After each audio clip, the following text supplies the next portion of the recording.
ഈ തളർത്തലൊന്നും ഒരു തളർത്തലായിട്ട് നമുക്ക് തോന്നുന്നില്ല. ഹലോ, നമ്മുടെ ലൈഫിൽ തളർത്താൻ ഒരുപാട് ആൾക്കാരുണ്ടായിരിക്കും. പക്ഷെ തളരണോ വേണ്ടേന്ന് തീരുമാനിക്കുന്നത് നമ്മളാണ്. അങ്ങനെ ഞാൻ വീഡിയോ കാണുന്ന സമയത്ത്, ഇവരുടെയൊക്കെ വീഡിയോ ഡെയിലി കാണാറുണ്ട്. അപ്പോൾ കാണുന്ന സമയത്ത് ഒരുപാട് കമൻറ്റ്സ് ഉണ്ടാവും. അത് വായിച്ചിട്ട് എൻ്റെ കാര്യം ഞാൻ ആലോചിച്ച് നോക്കും. എനിക്ക് ഒരു നെഗറ്റീവ് കമൻറ്റ് വന്നാൽ തന്നെ എനിക്ക് ഭയങ്കര ടെൻഷനാണ്. അപ്പോൾ ഇത്രയും നെഗറ്റീവ് കമൻറ്റ് വന്നിട്ടും വീണ്ടും വീണ്ടും ഇത്ര ഹാപ്പിയോടെ നമ്മളുടെ മുമ്പിൽ എങ്ങനെ എത്താൻ പറ്റുന്നു എന്നുള്ളത് ചിന്തിക്കാറുണ്ട്. അപ്പോൾ അവരോട് തന്നെ ചോദിച്ചു നോക്കാം, എങ്ങനെയാണ് നിങ്ങൾ ഇങ്ങനത്തെ കമൻറ്റ്സിനെ ഇത്ര കൂളായിട്ട് ഹാൻഡിൽ ചെയ്യണത്? അത് കൂളായിട്ടൊരു മൈൻഡ് ഉണ്ടാക്കുക. അത് ഈ തളർത്തലൊന്നും ഒരു തളർത്തലായിട്ട് നമുക്ക് തോന്നുന്നില്ല.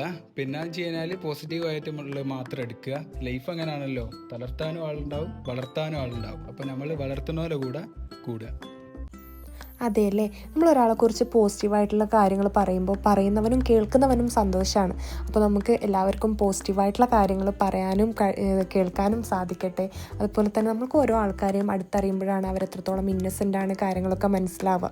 അപ്പോൾ എല്ലാവരും നല്ലവരാണ്, എല്ലാവരെയും അംഗീകരിക്കുക, ഹാപ്പി ആയിരിക്കുക. Thank you all.